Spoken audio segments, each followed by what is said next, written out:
can we talk about sport for a little bit? You can. You absolutely can. So we obviously used to play on the Sheffield basketball team together. It was funny, I Yes. was looking through some old photos, and I think it was 2011 was our varsity game where I was coaching that year. Yeah. And I've got me in my suit and you on the court and whatever. But Yeah. actually, kind of growing up, what did sport mean to you, or what did basketball mean to you? Basketball for me in particular was it was like another way for me to express myself and who I was. It was like another side of my personality.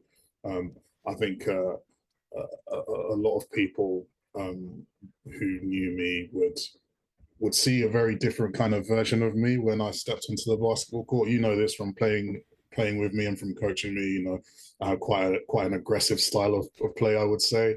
Very physical in your face. You know, if I block somebody, I'll let them know that I just blocked you. What are you going to do about it, kind of thing, which was all very different to um, the way I was off the court, really. Hmm. So it kind of was a really nice outlet for me to just to kind of really be free and really express myself. And one of the things that I really am grateful to basketball for, and I have to shout out my first proper coach. I always call him my first proper coach, Michael Opoku Forfai, who is he lives in Ontario now. Um, what One of the things that basketball taught me definitely is discipline. Mm. Um, and Michael was a really big part of that.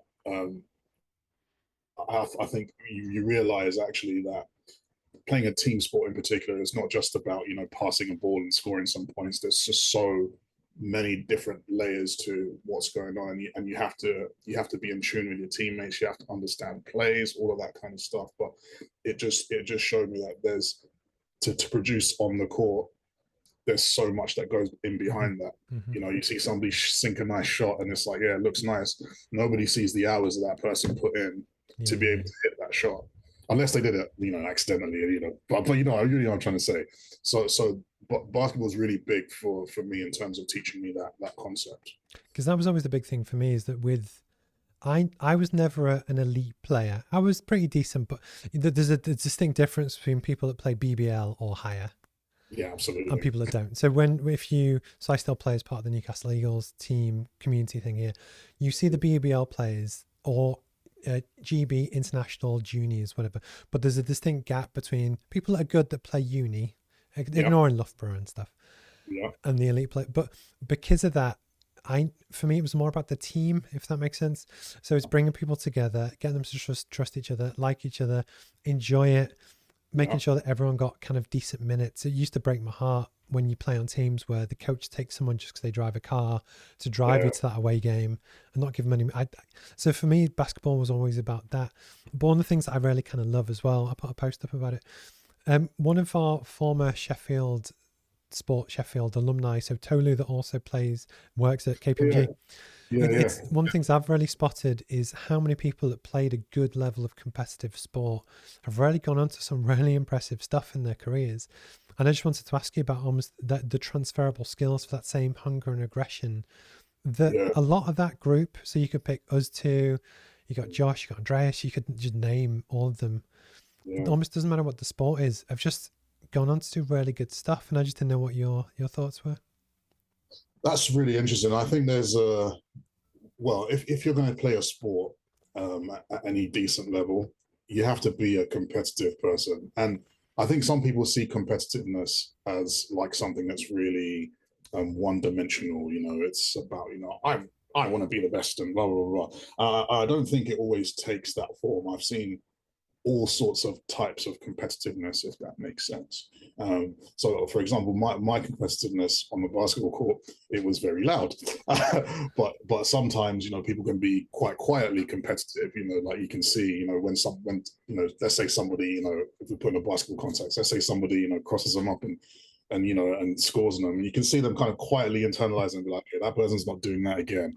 There's so it takes so many like different forms, and I think that's so transferable to a corporate environment for sure, because ultimately, you are having to compete with other Hmm. people for certain positions, and you are having to, your performance at the end of the year, each performance year is graded against other people.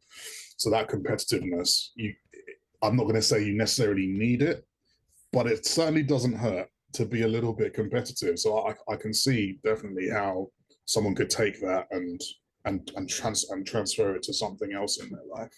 Because I must have, one of my big idols is Kobe Bryant.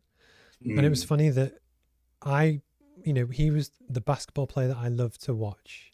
mm, But the thing that really got me was that after he retired, his ability to learn different things and get into music and production and the books he wrote, and he got the Oscar.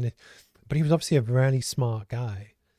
But the absolutely. thing that I really loved about it was the fact that there was loads of videos. If you don't know, check it out on YouTube.